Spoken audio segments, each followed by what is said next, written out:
प्यारे बच्चों, आज जो है एक ऐसे महामानव का हैप्पी बर्थडे है, जयंती समारोह है।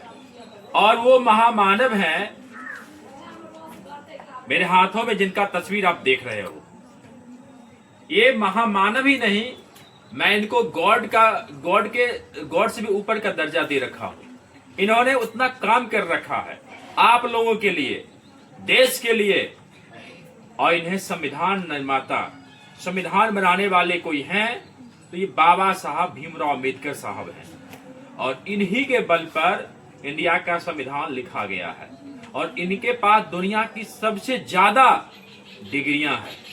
दुनिया का सबसे ज्यादा डिग्रियां बाबा साहब भीमराव अंबेडकर जी के पास है। और इनको मैं जितना भी नमन करूं बहुत कम होगा।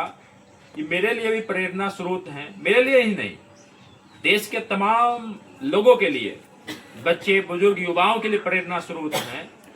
अगर ये नहीं होते तो आप लोग यहाँ पर आज पढ़ाई करने में सक्षम नहीं होते, इस बेंच पे बैठ नहीं रहे होते, आपको नौकरी नहीं दी जाती।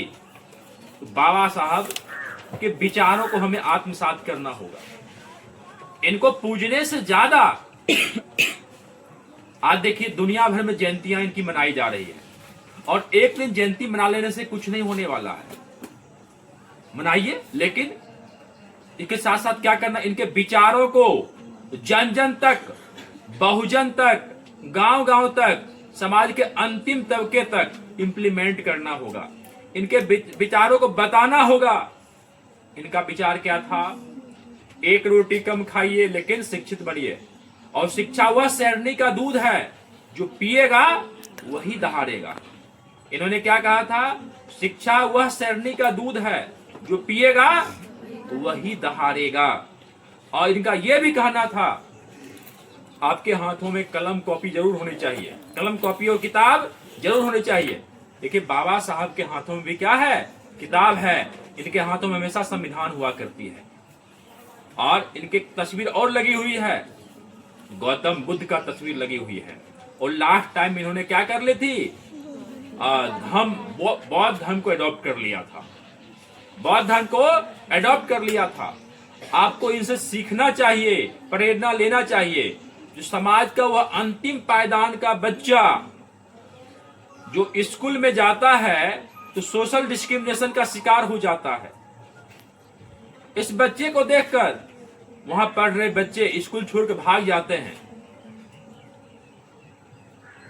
जिस गिलास से पानी पी लेता है ये बच्चा, उस गिलास में पानी पीना बंद कर, उस चापाकल से पानी पीना बंद कर देता है।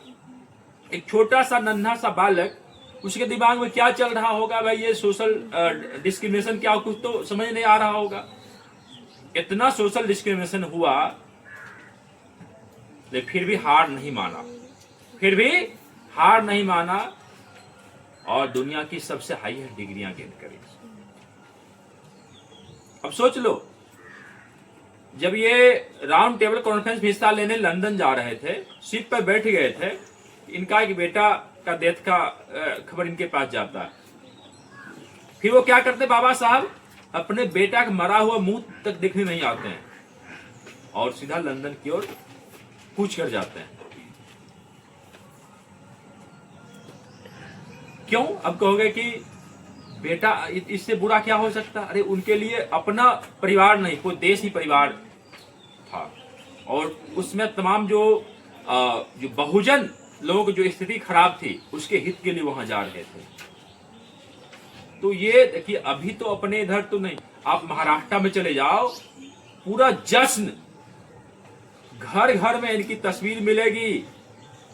और वहां के लोग जो है इनके दिल में बसा कर रखता है। दिल में, मैं भी अपने दिल में बसा कर रखता हूं। मैं इनको बहुत बहुत क्या बोलूं, मैं इतना मानता हूं, मैं गॉड से ऊपर दर्जा दे रखा हूं इनको। और मेरे लिए रोल मॉडल हैं, ये आइकन हैं, प्रेरणा स्रोत हैं। इन्हीं के पद चिन्हों पर चलने का प्रयास करता हूं। आज जो आप लोग यहाँ पे पढ़ रहे हो या पर्यावरण को लेकर काम कर रहा हूं, मैं जो संघर्ष कर रहा हूं, ये सिर्फ और सिर्फ बाबा साहब भीमराव अम्बेडकर का देन है। अगर मैं भी नहीं पढ़ा होता तो हमारे अंदर ये चीज पॉजिटिव एनर्जी क्रिएट नहीं होता। आज आप जैसे बेटियों के लिए, गांव की बेटियों के लिए मैं काम नहीं करता, पर्यावरण के लिए मैं काम नहीं करता, ये सब कहीं न कहीं अगर ये देन है तो बाबा साहब भीमराव अम्बेडकर का देन है। आपसे रिक्वेस्ट है कि इनके पद चिन्हों पर चलो, आप लोग कभी जीवन में फेल्योर नहीं होंगे। आप इनके पैटर्न पे चलने का प्रयास करता है, जीवन में कभी फेल्योर आप नहीं होंगे। मैं दावे के साथ कह सकता हूं, जो संघर्ष करता है वही बच्चा आगे बढ़ता है। इन्होंने काफी संघर्ष करी है, इसीलिए इनके विचारों को आत्मसात करिए और अपने जो भी आपके दोस्त होंगे उनको भी बताइए, बाबा साहब के बारे में पढ़िए, आप लोग गूगल करिए, बाबा साहब की जीवनी, बाबा साहब की संघर्ष की कहानी गूगल में लिखो, उनको जानो। यूट्यूब पर बहुत सारे वीडियोज मिल जाएंगे, इनके ऊपर कहीं डॉक्यूमेंट्री मूवी बनी है, उस मूवी को देखिए आप लोग, बहुत प्रेरणा मिलेगी। हम लोग तो सिर्फ किताब रट लेते, लूसेंट रट लेते हैं, गणित पढ़ लेते हैं, रीजनिंग पढ़ लेते हैं, नौकरी प्राप्त कर लेते हैं, लेकिन इनके आइडियोलॉजी समझ में नहीं आती है। तो हम कहते हैं तमाम बच्चों से कि आप लोग इनको पढ़िए, इनके विचारों को आत्मसात करिए। मैं ज्यादा नहीं कहूंगा, प्लीज इनके विचारों पर चलें, पर चिन्हों पर चलें, आप लोग बहुत आगे आगे जाएंगे। और इनके जयंती पर पुनः मैं हरित नमन करता हूं और इनके विचारों को मैं जीवन भर देश दुनिया तक फैलाते रहूंगा। धन्यवाद।